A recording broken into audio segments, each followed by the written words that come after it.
श्री स्वामी समर्थ. जय जय स्वामी समर्थ. अवधूत चिंतन श्री गुरुदेव दत्त. अंतःकरण असता पवित्र, सदा वाचावे गुरुचरित्र. प्रापंचिक अडचणी दूर करणारा दिव्य ग्रंथ श्री गुरुचरित्र.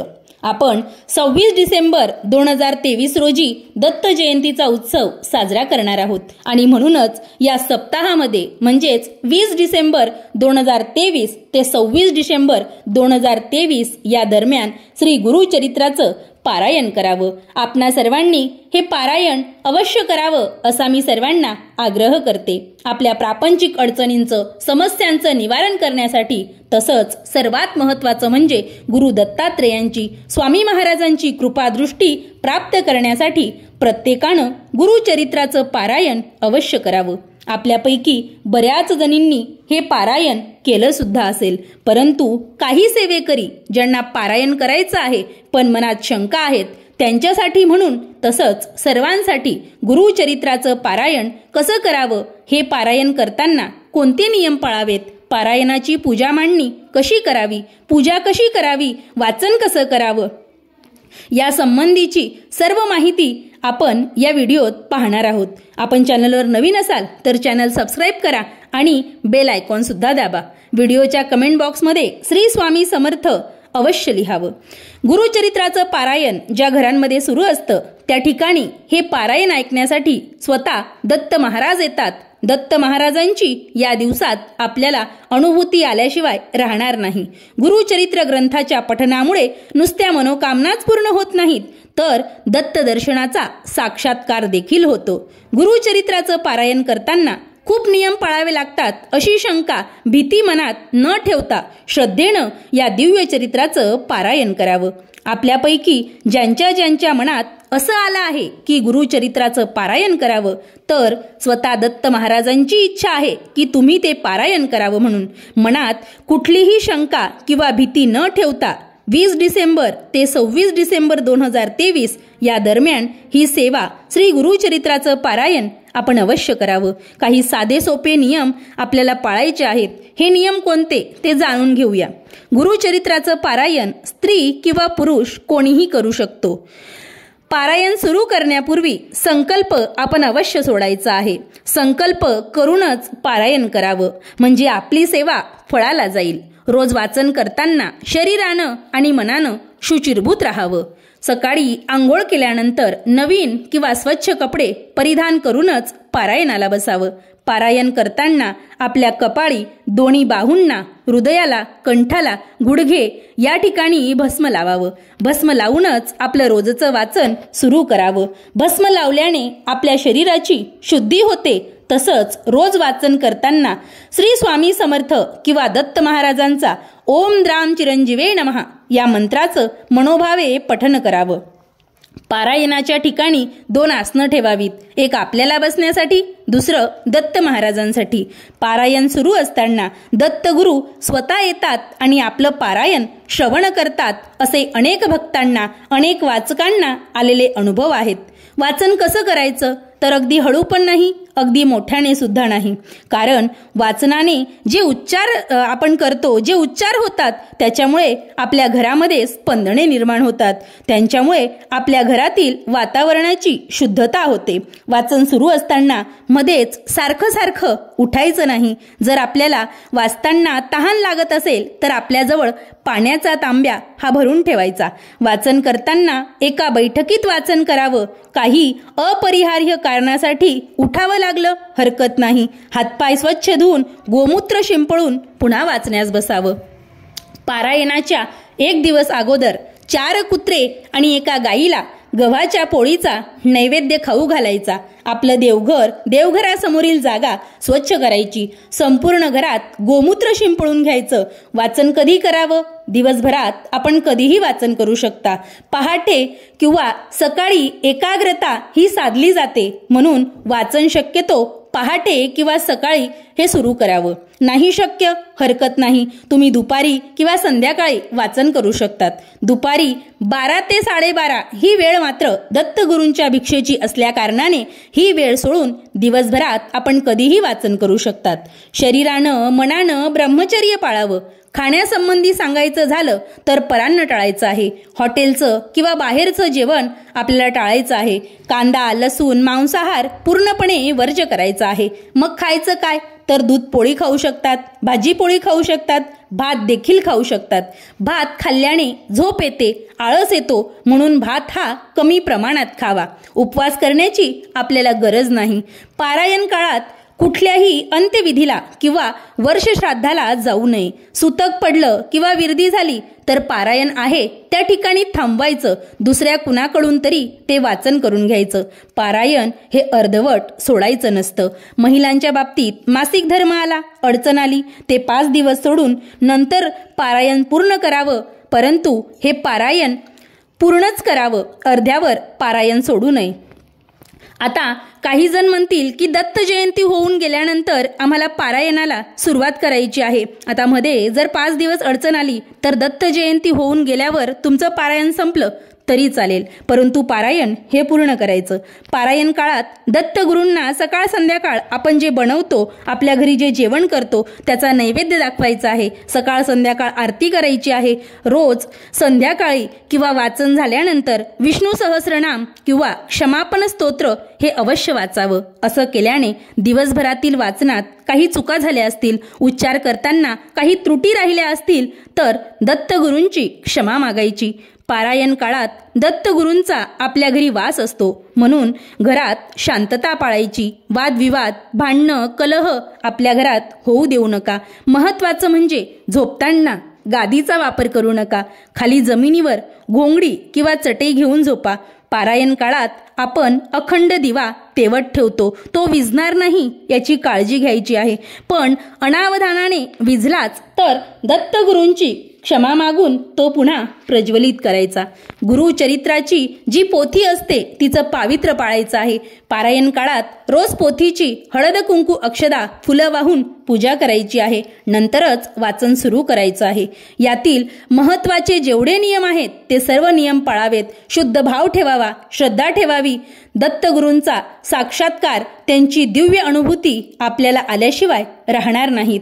आता आपण बघूया की पारायणाची मांडणी कशी करायची, पूजेची मांडणी कशी करायची. गुरुचरित्राचं पारायण करताना आपल्याला साहित्य काय काय लागेल तर त्यासाठी पाण्याने भरलेला कलश किंवा तांब्या, स्वामी महाराजांची मूर्ती असेल तर मूर्ती घ्यायची आणि नसेल तर त्या ठिकाणी सुपारी घ्यायची. त्यांचं प्रतीक म्हणून एक सुपारी घ्यायची. दत्त महाराजांची मूर्ती आपल्याकडे असेल तर त्यांची मूर्ती घ्यायची, नसेल तर त्यांचं प्रतीक म्हणून सुपारी घ्यायची.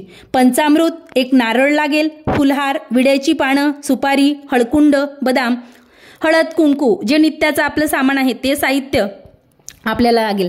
देवघराजवळची जागा स्वच्छ करून घ्यायची. आपल्याला 2 पाट किंवा चौरंग लागतील. एका चौरंगावरती किंवा पाटावरती स्वामी समर्थ महाराजांचा किंवा दत्त महाराजांचा फोटो ठेवावा.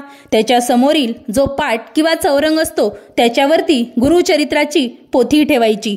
ही संपूर्ण जागा गोमूत्राने शुचिर्भूत करून त्यानंतर पाट मांडून पाटावरती स्वच्छ वस्त्र अंथरून त्यावर फोटो मांडायचा आहे.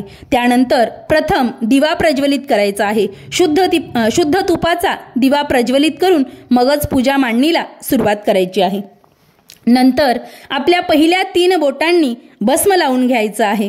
रोज वाचन सुरू करण्यापूर्वी आपल्या कपाळाला, कंठाला, दोन्ही बाहूंना, हृदयाला, गुडघ्यांना भस्म लावून नंतरच वाचन सुरू करायचं आहे. तसंच पूजेची मांडणी करताना देखील भस्म लावूनच पूजेची मांडणी करायची आहे. आता आपण सर्वात महत्त्वाचं गुरुचरित्राच्या पारायणाला सुरुवात करणार आहोत. आपल्या उजव्या हातामध्ये एक पळी पाणी घ्यायचं आहे. त्यामध्ये हळद, कुंकू, अक्षदा, एखादं फूल घ्यावं. मनोमन दत्त महाराजांचं स्मरण करायचं आहे. स्वामी महाराजांचं स्मरण करायचं आहे.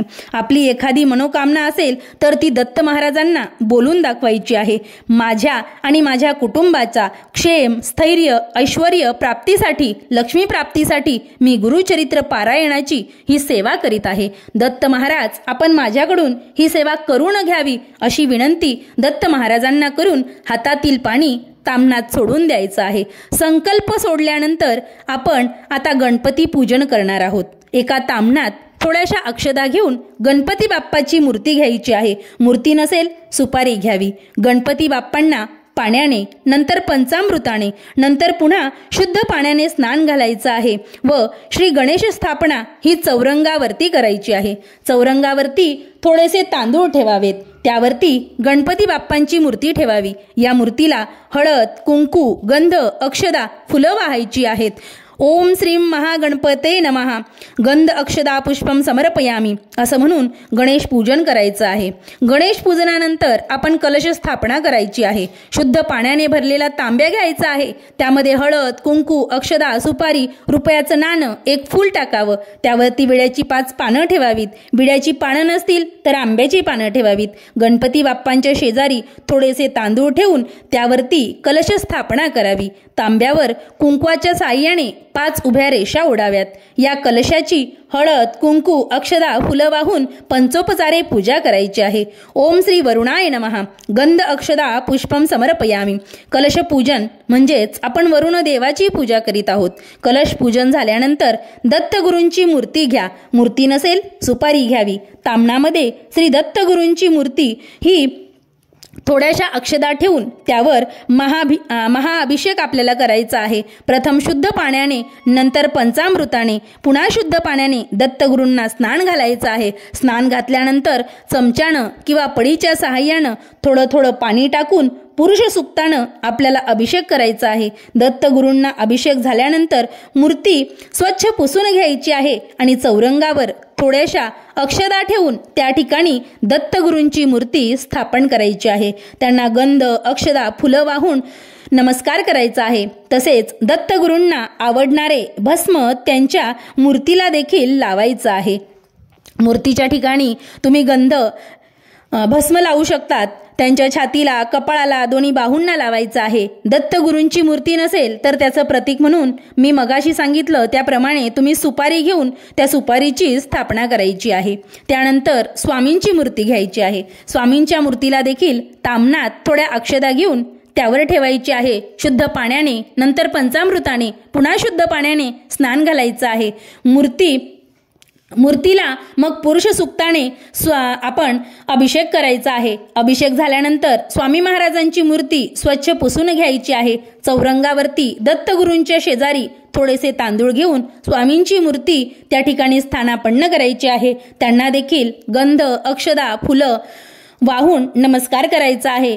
त्यांनाही भस्म अतिशय प्रिय आहे म्हणून भस्म सुद्धा लावायचं आहे. त्यानंतर देवघरातील शंख आणि घंटा घ्यायची आहे. उजव्या हाताला शंखाची स्थापना करायची आहे तर डाव्या बाजूला घंटेची स्थापना करायची आहे. शंखेला सुद्धा गंध आणि फूल वाहायचं आहे. घंटेला गंध, अक्षदा, फुलं वाहायची आहेत. त्यानंतर कलशासमोर विड्याच्या जोड पानावरती एक सुपारी, एक हळकुंड, एक बदाम ठेवायचा आहे.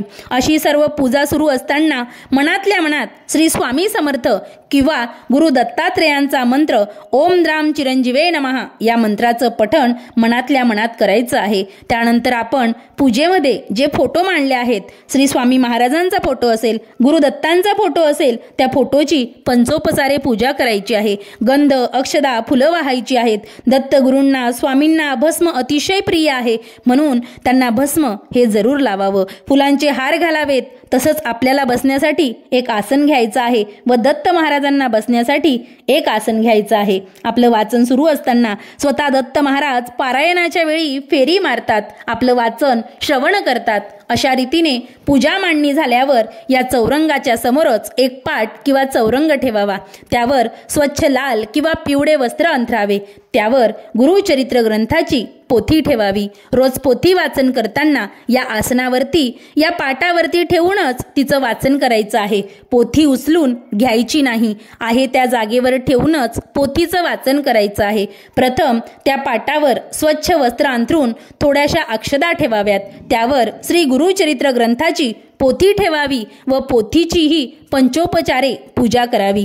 हळद, कुंकू, गंध, अक्षदा, फुलं वाहावीत. पोथीला नमस्कार करावा. पोथीचं पावित्र्य जपावं. रोज वाचन सुरू करण्या अगोदर तिची पूजा करायची. पूजा झाल्यानंतर पोथीचं वाचन करायला घ्यायचं आहे. पोथी जी आहे ती उचलून हातात घ्यायची नाही. आहे त्या ठिकाणी म्हणजेच पाटावरती ठेवूनच तिचं वाचन करायचं आहे. पोथीच्या पूजनानंतर आपण अखंड दिवा हा प्रज्वलित करायचा आहे. हा दिवा पारायणाच्या काळात विझणार नाही याची काळजी घ्यायची आहे. चुकून वाऱ्याने किंवा अनावधानाने विझलाच तर कुठलीही शंका मनात न आणता दत्तगुरूंची क्षमा मागून पुन्हा दिवा प्रज्वलित करायचा आहे. दिवा प्रज्वलित केल्यानंतर श्री स्वामी समर्थ किंवा ओम द्राम चिरंजीवे नमः या दत्त मंत्राचं 108 वेळा पठण करायचं आहे. गायत्री मंत्राचा सुद्धा 108 वेळा जप करायचा आहे आणि मग वाचनाला सुरुवात करायची आहे.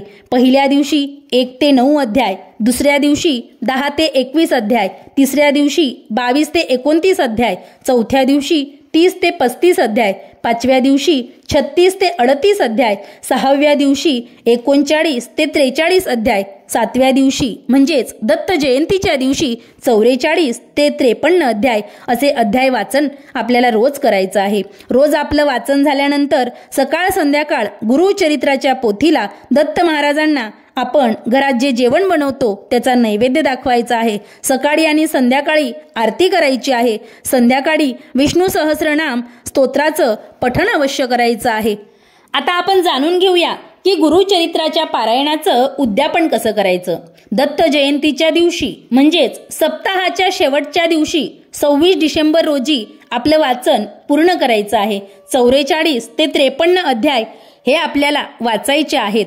आता या दिवशी आपला उपवास असतो म्हणून उद्यापन करताना आपण दत्त जयंतीच्या दुसऱ्या दिवशी करायचं आहे. 27 डिसेंबर या दिवशी आपल्याला उद्यापन करायचं आहे. 27 तारखेला सकाळी लवकर उठून स्नानादी कर्मे आटोपून पारायणाच्या पूजेची हळद कुंकू अक्षदा वाहून पूजा करायची आहे. पूजा साहित्याची पूजा करायची आहे. त्यानंतर संपूर्ण पूजेला पूर्णावरणाचा नैवेद्य दाखवायचा आहे. घेवड्याच्या शेंगांची भाजी जी दत्त महाराजांना खूप आवडते ती भाजी नैवेद्याला अवश्य ठेवावी.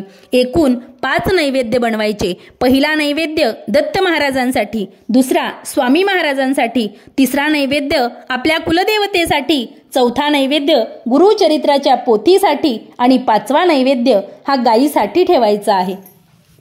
आता गायीचा नैवेद्य हा गायीला खाऊ घालायचा आहे. बाकीचे जे नैवेद्य आहेत ते आपल्या घरातील सर्व सदस्यांनी खायचे आहेत. बाहेरच्या कोणालाही हा नैवेद्य द्यायचा नाही आहे. संध्याकाळी सकाळी रोज आरती करायची आहे. आरत्यांमध्ये गणपतीची आरती, स्वामींची आरती, देवीची आरती आणि शक्य असल्यास गुरुचरित्राची आरती म्हणायची आहे. या दिवशी एखादं मेहुणं जेवू घालावं.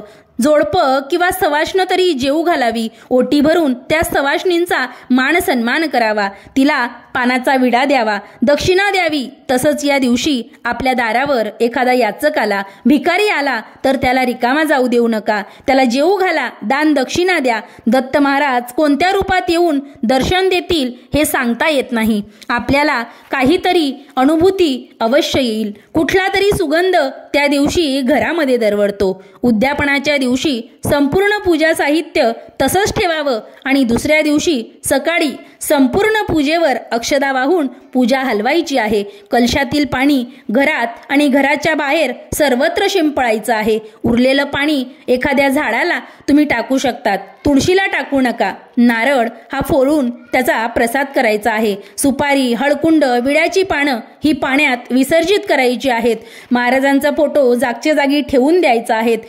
ज्या सुपाऱ्या आहेत ते त्यांचंच प्रतीक म्हणून तुम्हाला पुढच्या वेळेस वापरता येतील आणि जर वापरायचे नसतील तर त्या देखील आपण पाण्यात विसर्जित करू शकतात. गुरुचरित्राची पोथी ही स्वच्छ कापडात गुंडाळून व्यवस्थित ठेवून द्यावी. संकल्प करून पारायणाचा नियम पाळून गुरुचरित्राचं हे पारायण आपण सर्वांनी अवश्य करावं. काही अडचण, काही प्रश्न असतील तर नक्कीच विचारा. आपल्या सर्वांच्या इच्छा दत्त कृपेने पूर्ण होत अशी सदिच्छा व्यक्त करून झालेली सेवा श्री दत्तगुरूंच्या चरणी, महाराजांच्या चरणी अर्पण करते. श्री स्वामी समर्थ. जय जय स्वामी समर्थ.